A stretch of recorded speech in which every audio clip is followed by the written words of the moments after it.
Hello and welcome to the channel everybody. In this video I want to talk about the cheapest way to get into VR, because I made pretty much the same video last year and a lot of people are still viewing it and a lot of people commenting on it just because, they think it's relevant to today and it's just not. So I thought I'd update the video and do the cheapest way to get into VR 2021. Chances are it might change again next year. But anyway, the cheapest way to get into PC, well, not even PC VR, but it is as well. Now in the last video, I stated something like a cheap second-hand head unit like a Rift CV1 or Lenovo Explorer or Original Vive or something like that might be the cheapest way to get into PC and a budget gaming PC. However, in 2021, that's just not the case. Because late last year, we got the Oculus Quest 2.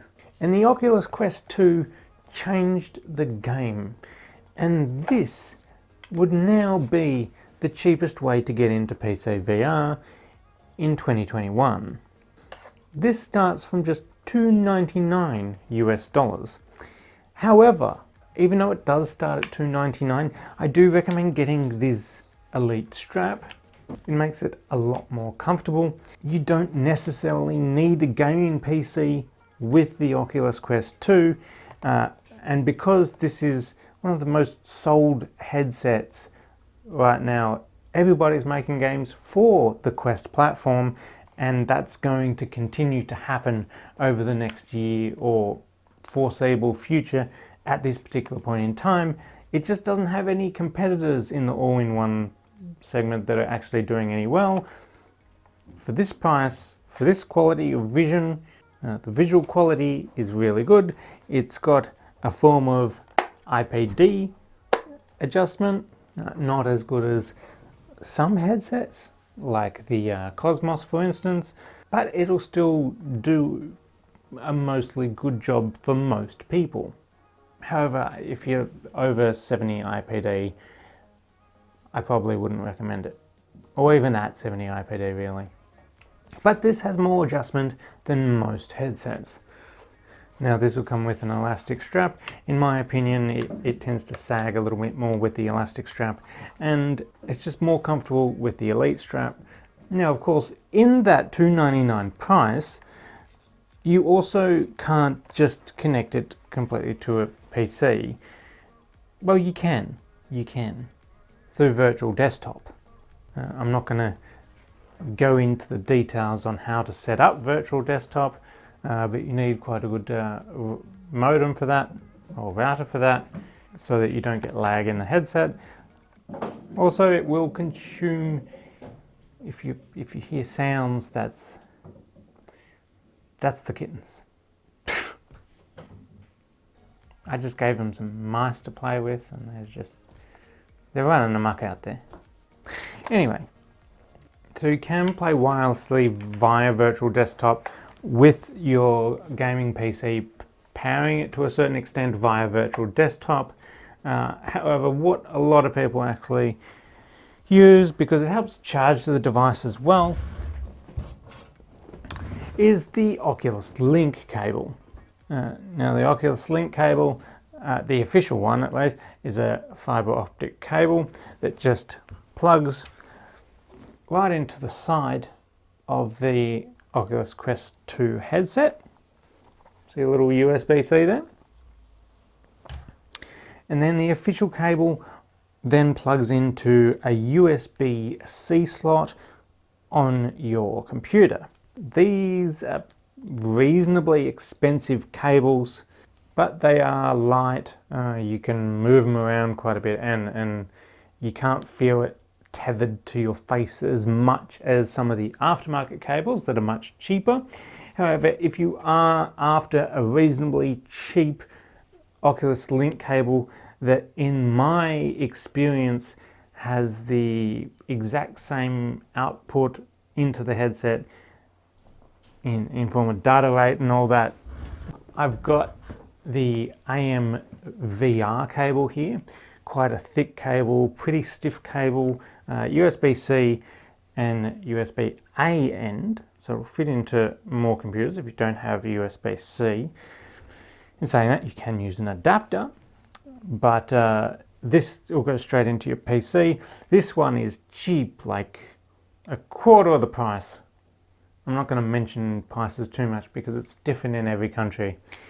I'll leave links down in the description anyway of these, and you can check out however much it's worth in your country.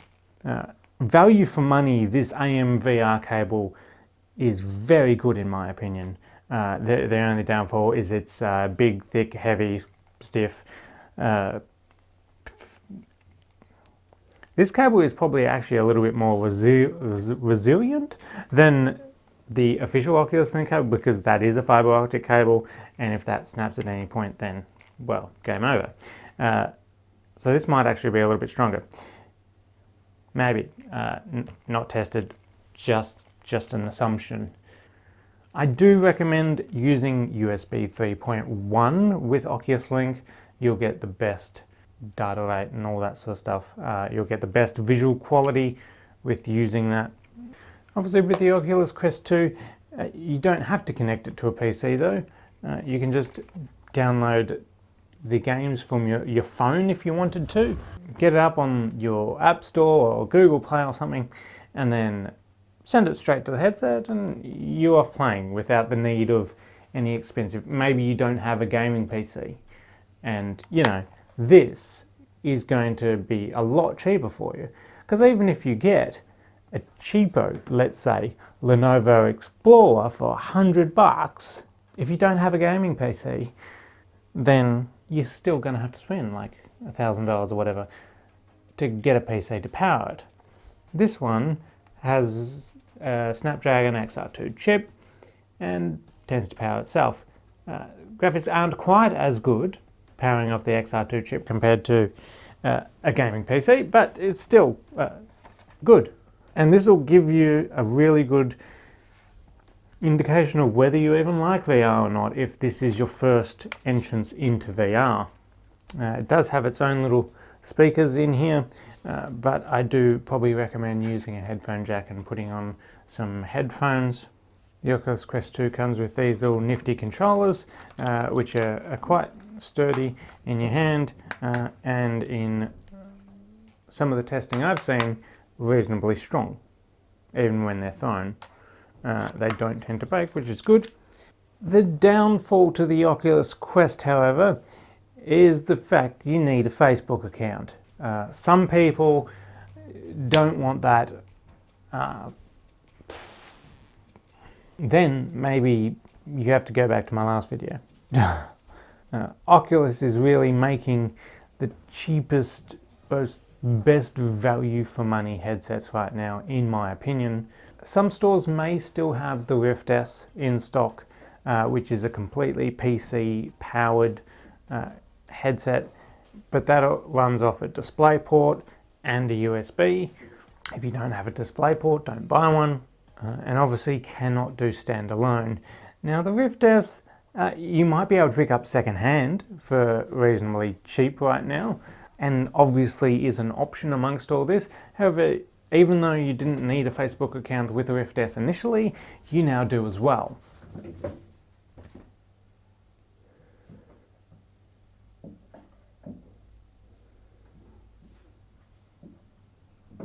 But it really depends what you're doing with your device. Me personally, I use VR a lot for sim racing, so I actually don't use the Quest 2 personally as much as I do the Rift S, mainly because I'm sim racing a lot, and so I use the Rift S for sim racing because it has slightly better visuals in the fast-paced movements of sim racing. But if you're playing normal FPS games and that kind of thing, then the Quest 2 is going to be fine for you. So yes, if you're looking at getting into VR for the first time in 2021, or upgrading potentially from a Lenovo Explorer or something like that, this is actually a pretty good option if you're not sim racing. This is quite good in most games that you would be playing. I use this pretty much in this room now, which is just all the other gaming other than sim racing. This is fine. For the price, you really can't go wrong. Now, you can get this in a 64 gig or 256 gig. This one here is 256. I have not gone anywhere near that personally just yet. Will that come into play later? Maybe, probably. Depends how long you're going to keep the headset, or whether you're going to upgrade to the Quest 3 or whatever when it comes out. When it will come out, I don't know. But I got the 256 gig version. It does okay. And for the price, I think this is what you should go for if you're looking to get into PC VR. So stop commenting about the Quest 2 on my last video, okay? Because I know it's changed, it's different now. This is the best value for money gaming VR headset thing. Yeah, that's a good ending. But anyway, thanks for watching this video, everybody. Hit that like button if you liked it, subscribe for more videos, and I will see you in the next video.